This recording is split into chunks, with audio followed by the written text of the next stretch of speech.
नमस्कार, मी आहे शुक्राची चांदणी आर.जे. स्वाती आणि आपण ऐकत आहात रेडिओ देवगिरी 91.2 FM वारसा लोकसंस्कृतीचा. आज आहे वर्ल्ड कॅन्सर डे आणि त्यानिमित्ताने माझ्यासोबत आज आहेत एक खास व्यक्तिमत्व डॉक्टर राजश्री पुरोहित, ज्या डॉक्टर हेडगेवार रुग्णालयामध्ये कन्सल्टंट सर्जन म्हणून कार्यरत आहेत. आणि आज वर्ल्ड कॅन्सर डेच्या निमित्ताने त्या जनजागृती करण्यासाठी आपल्याला इथे हातभार लावत आहेत. सगळ्यात आधी तर मॅम, आपलं रेडिओ देवगिरीच्या स्टुडिओमध्ये मनापासून स्वागत. नमस्कार, धन्यवाद. मॅम, सगळ्यात आधी तर म्हणजे आपण सगळीकडे आजकाल कॅन्सरचं प्रमाण खूप वाढलं आहे हे बघतो, पण कॅन्सर म्हणजे नेमकं काय हे अजून स्पष्टपणे कुणालाही माहिती नाही. तर याबद्दल आम्हाला थोडीशी गाईडलाईन आधी द्या. आपण जेव्हा कॅन्सरबद्दल बोलतो तेव्हा कॅन्सर म्हणजे कुठल्याही पेशींची अनियंत्रित वाढ. तर आज आपला मुख्य विषय ब्रेस्ट कॅन्सर असल्यामुळे ब्रेस्टच्या पेशींची अनियंत्रित वाढ हे आपल्या लक्षात जर आलं तर ब्रेस्ट कॅन्सर आपल्या लवकर लक्षात येऊ शकतो. त्या दृष्टीने आपल्याला पेशंट्सचं किंवा रुग्णांचं समुपदेशन करावं लागतं, त्यांना सगळ्या बाबतीत अवेअरनेस क्रिएट करावा लागतो आणि हे जर त्यांच्या लवकर लक्षात आलं तर ते आपल्यापर्यंत लवकर पोहोचू शकतात आणि लवकर उपचार घेऊ शकतात. म्हणून समुपदेशन किंवा अवेअरनेस करणं फार महत्त्वाचं आहे. आणि जसं आपण ऐकलं, मॅम ह्या ब्रेस्ट कॅन्सर विषयीच्या स्पेशालिस्ट आहेत आणि त्या आज आपल्याला महिलांना खास जनजागृती करण्याविषयी इथे मार्गदर्शन करायला आल्या आहेत. कारण खरी मार्गदर्शनाची गरज ही महिलांनाच आहे. ह्या जरी पूर्ण विश्वाला पुढे नेणाऱ्या महिला असल्या तरी त्या स्वतःची काळजी घेण्याबाबत थोड्याशा मागे असतात किंवा थोड्यासं दुर्लक्षित असतात. तर याबाबत आपण आज जनजागृती करण्याचा मुख्य उद्देश तोच की महिलांना याबाबत जागृती व्हावी आणि त्यांनी स्वयंप्रेरणेने हे आपली तपासणी, आपली सगळे आरोग्य व्यवस्थित सांभाळावे.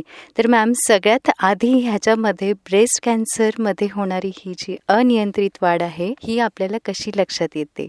आज सर्वच क्षेत्रात स्त्रिया आत्मसन्मानाने वावरत आहेत. आपल्या दुर्गाबाई भागवत म्हणत असत त्याप्रमाणे स्त्री ही संस्कृतीची वाहक असते. तिचं स्थान कधीच दुय्यम नसतं, उलट ती संवर्धनाचं काम करत असते. फार पूर्वीपासून आपल्या आधुनिक वैद्यकशास्त्राने स्त्रियांच्या आरोग्याचं महत्त्व जाणलं होतं. मानवाची पुढची पिढी घडवण्याचं सामर्थ्य स्त्रियांमध्ये असतं. त्यामुळे आरोग्य संबंधित सर्वोत्तम सुविधा पुरवणे हा त्यांच्या आरोग्य व्यवस्थेचा मुख्य उद्देश असतो. आता गरज आहे ती लोकजागृतीची. भारतीय स्त्रियांमध्ये गर्भाशय मुखाचा कॅन्सर आणि स्तनाचा कॅन्सर हे दोन जीवघेणे आजार फार मोठ्या प्रमाणावर दिसून येत आहेत. जगात तर प्रत्येक 3ऱ्या मिनिटाला एक स्त्री स्तनाच्या कर्करोगाला बळी पडताना दिसत आहे. आणि आपल्या ICMRच्या संशोधनानुसार दर 22 स्त्रियांमध्ये एक स्त्री भारतात स्तनाच्या कर्करोगाने त्रस्त आहे. याचं कारण म्हणजे समाजात स्त्रियांच्या आरोग्याला दिले जाणारं दुय्यम स्थान आणि स्त्रियांची सुद्धा दुखणं अंगावर काढण्याची वृत्ती. तर वेळीच चाचण्या आणि वेळीच प्रभावी उपचार झाल्यास कर्करोगावर निश्चितच नियंत्रण मिळवता येत. आणि आपल्या देशात दरवर्षी 3% हा आजार वाढतो आहे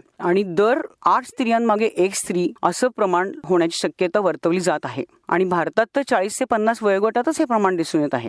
तर कर्करोगाची कारणं आणि लक्षणं जर आपण जाणून घेतली तर आपण सगळ्या स्त्रियांना हे लवकर शिकवू शकतो आणि त्या आत्मसन्मानाने जगू शकतील इतक्या लवकर त्याचं निदान करून त्यावर उपचारही करू शकतो. जसं आपण आता म्हणाल्या मॅम, ज्या स्तनरोगाची कारणं आपल्याला माहिती नसतात, स्तनांचा कर्करोग होतो, पण त्याची कारणं मुख्यत्वे काय असतात ही बऱ्याच महिलांना आत्ताच्या आधुनिक युगात सुद्धा माहिती नाही आहेत. तर याबद्दल आम्हाला सांगा की स्तनाचा कर्करोग याच्या मागे खरी कारणं काय असतात? मुलींचं पाळीचं वय हल्ली मुली लवकर वयात येतात, साधारण 10व्या-11व्या वर्षीच दिसून येत आहे. शिवाय उशिरा लग्न करणे, अविवाहित राहणे, उशिरा मुले होणे, कमी प्रमाणात किंवा स्तनपान अजिबात न देणे, गर्भनिरोधक गोळ्या दीर्घकाळ घेणे आणि घरात आपल्या रक्ताच्या नातेवाईकांमध्ये ब्रेस्ट कॅन्सरची हिस्ट्री असल्यास ही शक्यता 2 ते 3 पटींनी वाढते. गर्भनिरोधक गोळ्या अतिप्रमाणात सेवन केल्यामुळे आणि मासिक पाळीचं वय सुद्धा उशिरा वयात जर पाळी बंद झाली तर मूल नसणे, धूम्रपान करणे, मद्यपान करणे, लेट मेनोपॉज ह्या सगळ्या कारणांमुळे कॅन्सरची शक्यता वाढते. या सर्व कारणांमुळे कॅन्सरची शक्यता वाढते हे निश्चितच आहे. परंतु ही सर्व कारणे असताना ह्याची स्तनरोग आहे किंवा स्तनांचा कर्करोग आहे किंवा ह्याबद्दल आपल्याला निदान करायचं आहे, तर त्याबाबत स्त्रियांनी स्वतःला कसं मार्गदर्शन करायला हवं?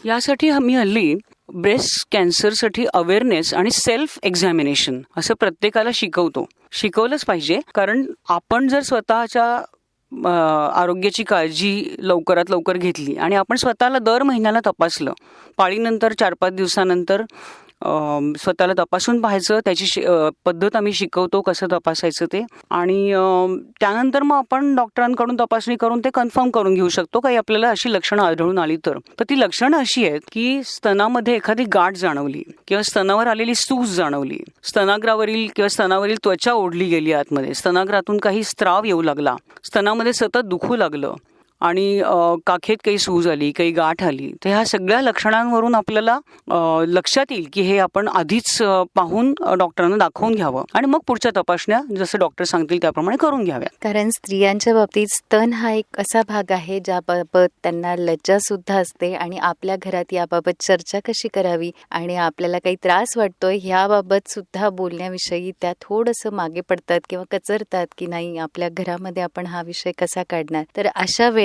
ह्यांनी स्वतः स्वयं तपासणी जर केली तर त्यामध्ये त्यांना जर काही त्रास वाटला तर त्या सरळ सरळ गायनोकोलॉजिस्ट किंवा आपल्या कर्करोग सर्जन्सकडे सुद्धा त्या येऊन सरळ सरळ भेट घेऊ शकतात. त्यामुळे काय आहे ना, जी लज्जा आणि लाज वाटणे हा प्रकार असतो तो कुठेही मध्ये न येता सरळ सरळ आपण ट्रीटमेंटला पुढे येतो. तर यामध्ये मॅम आपल्याला नेहमी जे दिसतं ते स्तनाचा कर्करोग होतो किंवा ह्याची कारणं आपण लक्षणं बघितली, पण याच्याबद्दल आपण जागृती कशी करायची आणि हे टाळायचं कसं हे जास्त महत्त्वाचं असं मला वाटतं. तर याबद्दल आमच्या श्रोत्यांना मार्गदर्शन करा. हो, महत्वाची गोष्ट सांगायची म्हणजे आता आपल्याकडे स्त्रिया सर्जन सुद्धा आहेत. प्रत्येक क्षेत्रात आपल्याकडे स्त्रिया आहेत आणि सर्जन्स असल्यामुळे तुम्हाला तसं काही दाखवण्याची लाज वाटण्याचं कारण नाही. तर आता टाळण्यासाठी आपल्याला प्रतिबंधाचे आपल्याला जे उपचार करायचे ते तर आहेच उपाय, आणि आपल्याला स्तनरोग टाळण्यासाठीचे काही ज्या गोष्टी आपण आपल्या दिनचर्येत चेंज करायला पाहिजे त्या सुद्धा आहेत. तर आपल्याला स्तनरोग टाळण्यासाठी आपण घरच्या घरी व्यायाम सुद्धा करू शकतो आणि व्यायाम आणि आहार या दोन गोष्टींवर मी जास्त महत्त्व देईन. कारण स्तनरोग टाळण्यासाठी आठवड्यातून 2.5 तास व्यायाम करायचा आहे फक्त. मध्यम स्वरूपाचा व्यायाम ज्यात तुमचे 25 सूर्यनमस्कार, योगासनं, प्राणायाम हे सगळं येतं आणि प्रत्येक स्त्रीला मला वाटतं तेवढं काही अवघड नाहीये. म्हणजे दिवसातून अर्धा तास आणि आठवड्याचे 5 दिवस हे तर आरामात जमण्यासारखं आहे. नंतर आपल्या वजनावर नियंत्रण ठेवणं, कारण वाढलेलं वजन हे आम्हाला त्या बाबतीत सगळ्यांना जास्त वॉर्निंग देण्यासारखं वाटतं. नंतर पोषणयुक्त आहार, संतुलित आहार घ्यावा. फळे, हिरव्या भाज्या, ताजे पदार्थ खावे. कुठलेही सिंथेटिक जास्त फायबरयुक्त किंवा प्रोसेस्ड फूड, प्रक्रिया केलेले अन्नपदार्थ खाऊ नयेत. फास्ट फूड टाळावं आणि साखर, गोड आणि भाताचे पदार्थ, भाताचे प्रकार किंवा शर्करायुक्त पदार्थ टाळावेत. ह्यांनी हे आपण सगळं जर योग्य पालन केलं तर मला वाटतं बऱ्यापैकी स्तनरोग आजारच कमी होतील आणि आजारावर उपचार करण्यापेक्षा आधी प्रतिबंध केलेला केव्हाही चांगला, नाही का? अगदी खरं आहे मॅम. जसं तुम्ही म्हणाल्या की वेळ येण्याआधीच जर आपण प्रतिबंधात्मक उपाय आपल्या शरीराविषयी ठेवले तर ती वेळ येणारच नाही किंवा आली तरी आपल्याला ती आटोक्यात तिची ट्रीटमेंट करता येईल. तर मॅम आपण आता जसं सांगितलं तसं की आहार आणि व्यायाम ह्या दोन गोष्टींनी मला वाटतं फक्त स्तनांचा कर्करोगच नाही तर इतर सुद्धा शारीरिक सर्व व्याधींपासून आपण लांब राहणार आहात. तर आहार आणि आरोग्य, तर याबद्दल आम्हाला थोडंसं डिटेल अजून सांगा. उत्तम आरोग्यासाठी उत्तम आहार असणे आवश्यक असते. सततचा ताणतणाव, आपण कामात असतो दिवसभर, त्यामुळे ताणामुळे जेव्हा आपल्या स्वतःकडे लक्ष देणं होत नाही त्यामुळे येणारं नैराश्य, पर्यायाने शरीरावर, आरोग्यावर होणारे वाईट परिणाम, ह्यासाठी व्यायाम. तर व्यायामामुळे शरीराची सर्व कार्य सुरळीत चालतात, पचनक्रिया सुधारते, तणाव प्रतिक्रिया टळते. तणाव येतो पण त्याच्यावरती आपली how we react on that ते आपलं बदलतं. लाईफस्टाईल मॅनेजमेंट करायला शिकावं. 40 नंतरचंही जीवन सुखकर करावं. जीवनशैलीची पंचसूत्री आचरणात आणावी. नियमित आहार, नियमित व्यायाम, तणावमुक्तीसाठी रिलॅक्सेशन, प्राणायाम, व्यसनमुक्ती आणि निसर्ग सान्निध्य, निसर्गाच्या सानिध्यात, मैत्रिणींच्या सानिध्यात राहावं. आणि आजार झाल्यावर त्याच्यावर उपचार शोधण्यापेक्षा आजार होऊ नये मग ते टाळणे केव्हाही श्रेयस्कर, नाही का? अगदी खरं आहे मॅम. तुम्ही जसं सांगितलं निसर्ग सानिध्य आणि मैत्रिणी हा तर म्हणजे अगदी रामबाण इलाज आहे प्रत्येक स्त्रीच्या आरोग्याविषयी. आणि हे जर झालं तर व्यायाम, आहार सगळं संतुलित व्हायला अगदी मदत होऊन जाते. तेव्हा आज मला सुद्धा अशीच एक मैत्रीण म्हणून आपण लाभला आहात आणि डॉक्टर राजश्री पुरोहित ह्या कन्सल्टंट सर्जन म्हणून डॉक्टर हेडगेवार रुग्णालयामध्ये सर्व सखींसाठी स्तनांचा कर्करोग विषयी केव्हाही उपलब्ध आहे. तुम्ही या, तुमची तपासणी करा आणि अशा व्याधींपासून स्वतःला दूर ठेवा. आज वर्ल्ड कॅन्सर डेच्या निमित्ताने डॉक्टर राजश्री पुरोहित मॅमनी आपल्याला एवढा अमूल्य वेळ दिला, त्याबद्दल मी रेडिओ देवगिरीकडून त्यांचे अत्यंत आभार मानते की ह्यामुळे आमच्या महिला श्रोत्यांना खूप मदत होणार आहे. Thank you so much ma'am. Thank you, धन्यवाद.